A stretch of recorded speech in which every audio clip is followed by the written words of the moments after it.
Hello दोस्त, कैसे हो आप लोग। और आज मैं आपसे बातें करने वाला हूँ कि लॉन्ग टर्म के लिए अगर कोई स्टॉक बाइंग करनी है ना, अगर कोई भी स्टॉक लॉन्ग टर्म के लिए बाइंग करनी है तो हमें क्या देखना चाहिए, कैसे ख़रीदना चाहिए। ठीक है, मान लो कि लंबे टाइम बहुत लोग ये बोलते हैं कि उनको लॉस होता है ना, तो वो ये बोलते हैं कि हम लॉन्ग टर्म के लिए ट्रेड खरीद लिया है। और वो पता है खरीदते कहाँ हैं। मान लो कोई स्टॉक ऐसे चल रहा है, फिर ऐसे घूम गया, उनकी बाइंग कहाँ होती है, देखो उनकी बाइंग यहाँ पे हुई होती है। और वो हर दूसरे तीसरे दिन से लॉस चालू हो जाता है। ये लॉस बढ़ता जाता है, बढ़ता जाता है, बढ़ता जाता है और बढ़ता जाता है। ठीक है, पूरा ही बढ़ जाता है, लेकिन वो अपना लॉस नहीं काटते और उनका लॉस बढ़ता चला जाता है।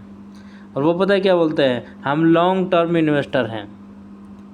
ठीक है, आए थे वो स्विंग ट्रेडिंग करने के लिए, मतलब 1 महीने 1.5 महीने 10 दिन 5 दिन में कमाने के लिए, और वो बन गए लॉन्ग टर्म ट्रेडर।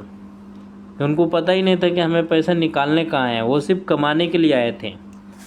ठीक है, और मार्केट में ना, मार्केट का ये रूल है कि जो बंदा मार्केट से कमाने के लिए आता है ना, मार्केट उसको बहुत बढ़िया से सिखाती है।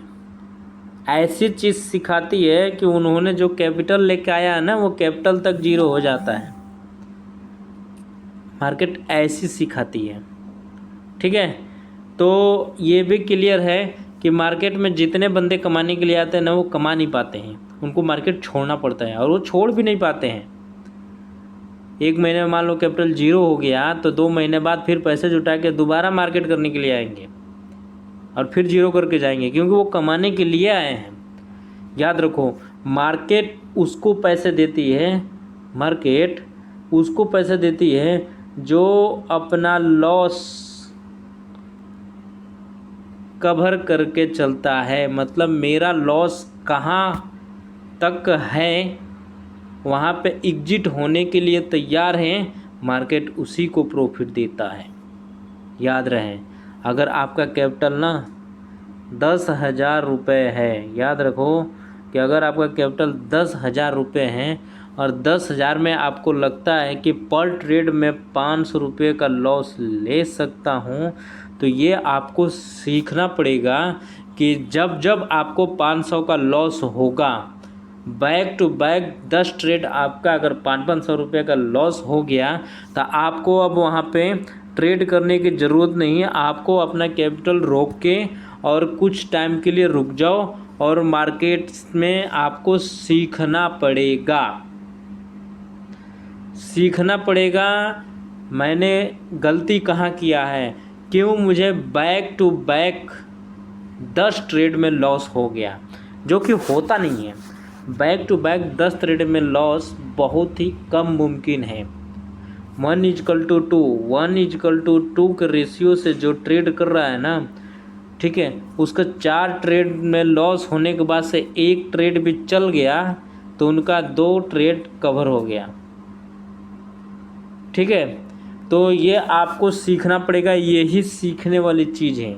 तो मैं ये नहीं बोल रहा हूँ कि आप यहाँ पे बाइंग करो और लॉस में आके कहाँ निकलो। ये मुझे भी नहीं पता आपने बाइंग कहाँ किया है, आप क्या देख के बाइंग किए हो, और आपका स्टॉप लॉस कहाँ है। लेकिन मैं हाँ इतना ज़रूर बताऊँगा टेक्निकल एनालिसिस से कि मार्केट ऐसे अगर चल रहा है, जैसे मैंने लाइन खींचा है, ये लाइन जो खींचा, अगर मार्केट ऐसे चल रहा है तो इसमें ज़रूरी है कि हमें अपना लॉस पता हो कि कहाँ तक अगर मार्केट गिरेगा तो हमें बाहर निकलना है।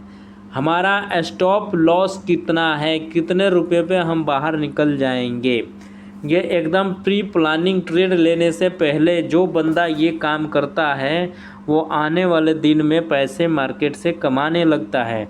ये काम सीखना पड़ेगा। और ये माइंड सेटअप से अगर आए हो ना कि मैं मार्केट से बहुत पैसा कमाऊंगा, इसका मतलब आपके पास जितने भी पैसा है ना, वो सारे के जीरो होने वाले हैं। आने वाले दिन में सारे के सारे जीरो होने वाले हैं। आप ये सोच के आओ कि मैं जो कैपिटल लेके आया हूँ, अगर मेरा स्टॉप लॉस हिट हुआ तो मैं बाहर निकलूँगा। ठीक है, और यही आपको सीखना पड़ेगा, और यही सीखते सीखते आपके कई साल लग जाएंगे। ठीक है, तो अभी तो मैंने लाइन खींच के दिखाया था। मैं कल के वीडियो में चार्ट पे दिखाऊंगा कि क्या ये वाला आइडिया सही में काम करता है या नहीं करता है। ठीक है, तो लाइन पे चार्ट खींच के दिखाएंगे। तो मिलेंगे हम नेक्स्ट वीडियो में बहुत ही जल्दी। और कमेंट करते जाओ यार, बताओ मुझसे क्या सीखना चाहते हो, मेरी वीडियो से आप क्या सीख रहे हो और क्या क्या आपको मिलेगा। तब तक के लिए थैंक यू।